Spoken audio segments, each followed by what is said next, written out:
क्या 2027 में योगी आदित्यनाथ फिर से उत्तर प्रदेश के मुख्यमंत्री बनेंगे या फिर अखिलेश यादव इस बार सत्ता में वापसी करेंगे या उत्तर प्रदेश की राजनीति कोई नया मोड़ लेगी? आज हम सिर्फ दावों की नहीं बल्कि आंकड़ों और राजनीतिक समीकरणों की भी बात करेंगे। उत्तर प्रदेश भारत का सबसे बड़ा राज्य, 25 करोड़ से ज्यादा आबादी, 80 लोकसभा सीटें और एक ऐसा राज्य जिसकी राजनीति अक्सर पूरे देश की दिशा तय करती है। और अब 2027 का विधानसभा चुनाव करीब आ रहा है। अब यहाँ सवाल सिर्फ इतना नहीं है कि सरकार किसकी बनेगी, असली सवाल ये है कि क्या योगी आदित्यनाथ तीसरी बार मुख्यमंत्री बन पाएंगे या इस बार अखिलेश यादव सत्ता में वापसी करेंगे या फिर उत्तर प्रदेश की जनता इस बार कोई नया राजनीतिक संदेश देगी। इस वीडियो में हम किसी भी पार्टी का प्रचार नहीं करेंगे बल्कि पिछले चुनाव के आंकड़ों, वोट शेयर, जातीय समीकरण, सरकारी कामकाज और मौजूदा राजनीतिक हालत के आधार पर समझेंगे कि 2027 में किसकी सरकार बनेगी। तो चलिए आज इसी को थोड़ा विस्तार में समझते हैं। नमस्कार दोस्तों, मैं हूं अंशुल चौरसिया और स्वागत है आपका अंशुल के वीडियोज में। अगर हमें 2027 के चुनाव को समझना है तो हमें पीछे मुड़कर देखना होगा, क्योंकि राजनीति में अक्सर भविष्य के रास्ते पिछले चुनाव से होकर गुजरते हैं। इसलिए शुरुआत करते हैं 2017 से। साल 2017 उत्तर प्रदेश की राजनीति में एक ऐसा ऐतिहासिक मोड़ आया जब भारतीय जनता पार्टी ने 403 में से 312 सीटें जीतकर बहुमत हासिल किया और अपनी सरकार बनाई। वहीं दूसरी ओर समाजवादी पार्टी और कांग्रेस का गठबंधन अपेक्षित प्रदर्शन भी नहीं कर पाया और तो और इस चुनाव में बहुजन समाज पार्टी बहुत पीछे रह गई। अब आते हैं 2022 में, जब फिर से चुनाव हुआ और बीजेपी सत्ता में लौटी, मगर इस बार बीजेपी की सीटें पहले से कम रहीं। जहां 2017 में बीजेपी की सीटें 312 थीं, वहीं इस चुनाव में घटकर 255 हो गईं। दूसरी ओर समाजवादी पार्टी ने अच्छा प्रदर्शन करते हुए अपनी सीटें और वोट शेयर दोनों में बढ़त बनाई। जहां 2017 में समाजवादी पार्टी के पास 47 सीटें थी, वहीं इस बार इसकी सीटें बढ़कर 111 पर पहुंच गईं, जिसका मतलब ये था कि उत्तर प्रदेश में विपक्ष मजबूत हो रहा था और अखिलेश यादव की लोकप्रियता वापस आ रही थी। मगर समाजवादी पार्टी अभी तक उस मुकाम पर नहीं पहुंच पाई थी जहां वो सरकार बना सके। इन सब में सबसे बड़ा झटका बीएसपी को लगा,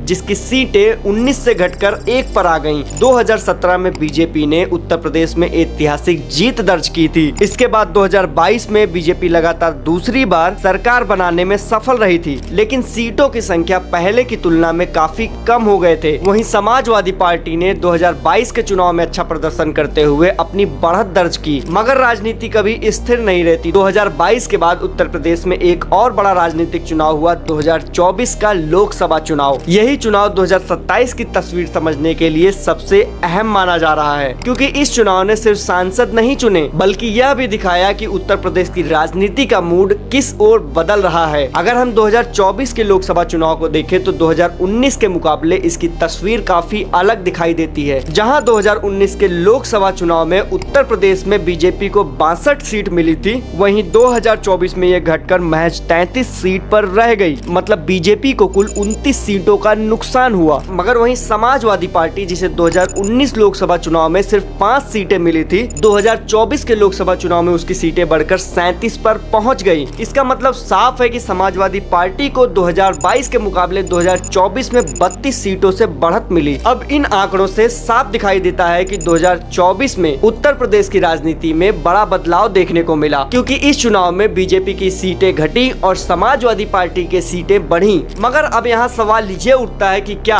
2027 में बीजेपी चुनाव हार जाएगी और समाजवादी पार्टी जीतकर अपनी सरकार बनाएगी? तो यह जरूरी नहीं है, क्योंकि देखिए लोकसभा और विधानसभा के चुनाव में काफी फर्क होता है। हम लोकसभा चुनाव के नतीजों के ऊपर विधानसभा के चुनाव को जज नहीं कर सकते, मगर हाँ 2024 के लोकसभा चुनाव ने एक चीज जरूर साबित कर दिया है कि उत्तर प्रदेश में मुकाबला कहीं ज्यादा कड़ा हो गया है। समाजवादी पार्टी पहले से ज्यादा मजबूत बनकर आई है, वहीं बीजेपी के सामने अपनी पुरानी बढ़त बरकरार रखने की चुनौती है। इन सब के साथ एक बात और ध्यान रखने वाली है कि इस बार हर पार्टी किसी बड़े मुद्दे पर चुनाव लड़ेगी, जैसे पेपर लीक, बेरोजगारी, धार्मिक राजनीति, कानून व्यवस्था और स्वास्थ्य जैसे मुद्दे भी पार्टियों द्वारा आजमाए जाएंगे। इसके अलावा चलिए थोड़ा सा समझ लेते हैं कि उत्तर प्रदेश में इस बार कौन सी पार्टी कौन से मुद्दे पर 2027 का चुनाव लड़ने वाली है, क्योंकि इसी से पता चलेगा कि कौन सी पार्टी की जीतने की संभावना ज्यादा है। अगर बात करें बीजेपी बीजेपी की, तो बीजेपी इस बार हिंदुत्व के ऊपर चुनाव लड़ेगी जैसा हमेशा लड़ती आई है, विकास के ऊपर चुनाव लड़ेगी,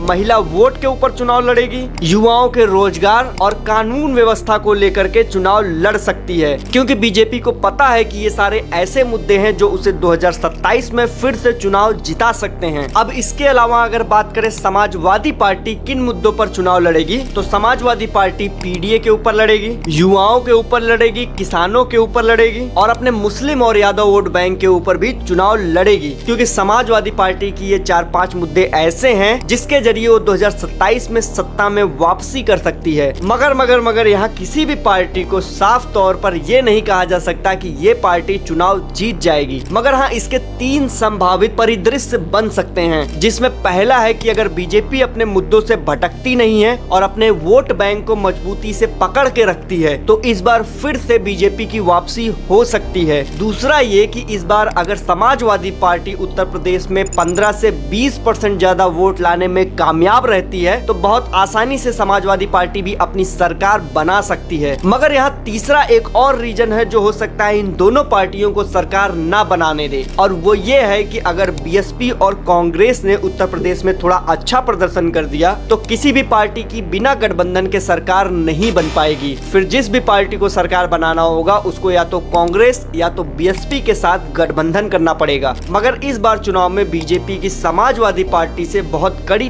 टक्कर रहने वाली है। बाकी अंतिम फैसला तो उत्तर प्रदेश की जनता करेगी कि 2027 में उत्तर प्रदेश के मुख्यमंत्री वाली कुर्सी पर कौन बैठेगा। फिलहाल आपके हिसाब से क्या लगता है कि 2027 में किसकी सरकार बनेगी? क्या योगी जी ही बरकरार रहेंगे या अखिलेश यादव सत्ता में वापसी करेंगे? इसका जवाब आप हमें कमेंट में बताइए। बाकी आज के लिए बस इतना ही, मिलते हैं आपसे अगली वीडियो में, तब तक के लिए जय हिंद जय भारत।